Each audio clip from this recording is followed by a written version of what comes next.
Salut les infocrates, aujourd'hui on va parler encore une fois de la réforme des retraites, puisque encore une fois la réforme des retraites a provoqué des remous à l'Assemblée nationale hier et les groupes s'opposent encore dessus, donc ça fait encore des contestations, etc.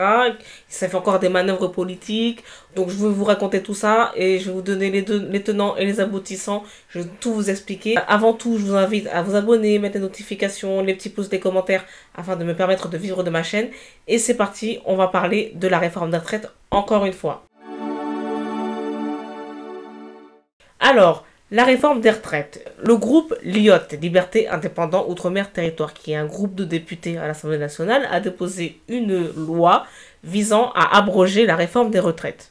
Cette loi comporte deux articles, et notamment l'article 1, qui est censé abroger la réforme des retraites. Le groupe LIOT, il a déposé ça. La loi d'abrogation de la réforme des retraites a été étudiée en commission hier, le 1er juin, ou le 31 mai. Et en commission, finalement, la commission a rejeté la loi d'abrogation de la réforme des retraites, ce qui a créé l'événement, puisque les députés de la France Insoumise qui sont dans l'opposition, qui s'opposent à la réforme des retraites, ont décidé de sortir de la commission pour faire un happening et démontrer comme ça leur contestation, pour manifester leur désaccord avec le fait que la commission a voté contre l'abrogation de la réforme des retraites, qui était demandée par le groupe LIOT, qui est un groupe un peu marginal, qui s'est fait remarquer déjà la dernière fois sur la réforme des retraites, en déposant une motion de censure transpartisane qui permettait à toutes les oppositions de voter la motion de censure et de destituer le gouvernement. Ça s'est joué à peu de voix, et donc finalement la motion de censure n'est pas passée et le gouvernement n'a pas été destitué, mais ça s'est joué à 7 voix. Donc c'est ce groupe-là, LIOT, qui a failli, avec une motion de censure, réussir à destituer le gouvernement Borne sur le 49.3, qui avait déjà été sujet à polémique, puisque le 49.3 fait passer en force un texte sans le vote des députés. Donc ça avait fait une très grosse polémique et ça avait mobilisé toutes les oppositions contre le gouvernement. Ensuite, pendant la commission qui a décidé de ne pas voter l'abrogation, donc ça veut dire de supprimer en fait l'article avec l'abrogation dedans, cette commission a quand même envoyé le texte de loi à l'Assemblée nationale en débat, parce que c'est la procédure parlementaire. Le débat a lieu dans l'hémicycle de l'Assemblée nationale, il n'a pas lieu dans la commission. La commission, son rôle, c'est de regarder le contenu de la loi et d'envoyer la loi avec le contenu qu'elle a décidé en débat à l'Assemblée nationale, quel que soit ce qui s'est passé.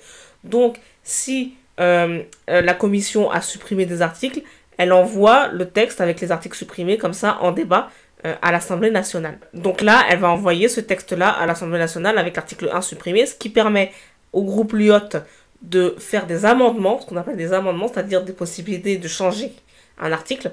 Donc le groupe LIOT peut refaire un amendement pour demander la suppression, l'abrogation de la loi de la réforme des retraites. Ceci étant dit, une fois que ça passe en débat devant l'Assemblée nationale, ça a peut-être moins de chances d'être voté, parce que il y a quand même une forme de majorité à l'Assemblée nationale.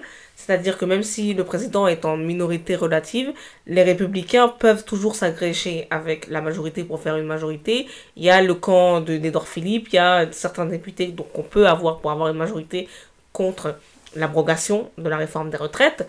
D'autant plus que les républicains, ils étaient dans la commission pour voter sur la loi de l'abrogation de la réforme des retraites.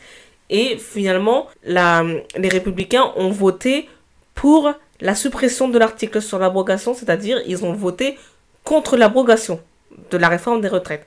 Donc, les républicains se sont rangés avec la majorité, avec Emmanuel Macron. C'est un positionnement qui est tout à fait incohérent de la part des républicains. Pourquoi ? Parce que les républicains ont refusé de voter la première fois la réforme des retraites avec la majorité. Et c'est d'ailleurs pour ça que le gouvernement, qui s'est senti en minorité, a raison, s'est senti obligé de déclencher le 49.3. Donc, les républicains ont mis le gouvernement dans un corner la première fois sur la réforme des retraites en refusant de le voter, alors même que le chef du parti des républicains avait promis au gouvernement que les républicains le voteraient. Donc déjà, les républicains ont mis en porte-à-faux leur propre chef dans le but de ne pas voter le texte. Et là, finalement, ils décident de ne pas voter la suppression du texte. C'est le contraire de ce qu'ils ont fait la première fois. Alors que c'est eux qui avaient provoqué la crise sur la réforme des retraites la première fois.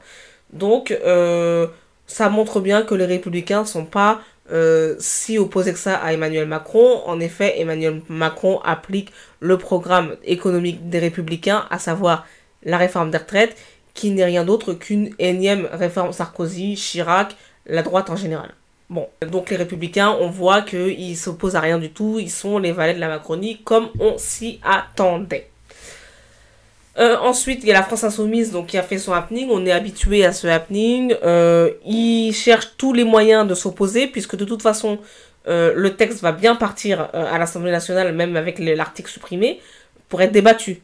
Donc, ça permet à la France Insoumise de rallonger le calendrier de la contestation, d'autant plus que, comme on sait que le texte sera évalué le 8 juin, donc la semaine prochaine, les syndicats avaient déjà dit qu'il y aurait une journée de contestation le 6 juin.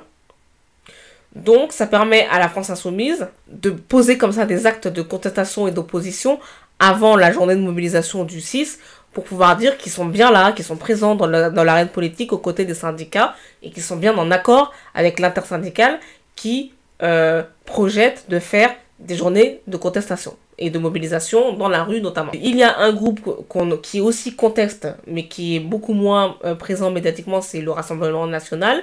Le Rassemblement National, pendant la commission, ils ont contesté, ils ont dit des choses, ils ont balancé aussi des petites boulettes envers les uns et les autres. Pendant la commission, tout le monde a parlé, tout le monde s'est servi du micro, tout le monde a voulu intervenir, tout le monde a dit. Et en revanche, le Rassemblement National n'a pas fait de coup médiatique. Le Rassemblement National veut se professionnaliser en politique et il ne veut pas être retenu comme le camp du désordre, le camp de la pagaille, le camp de l'amateurisme.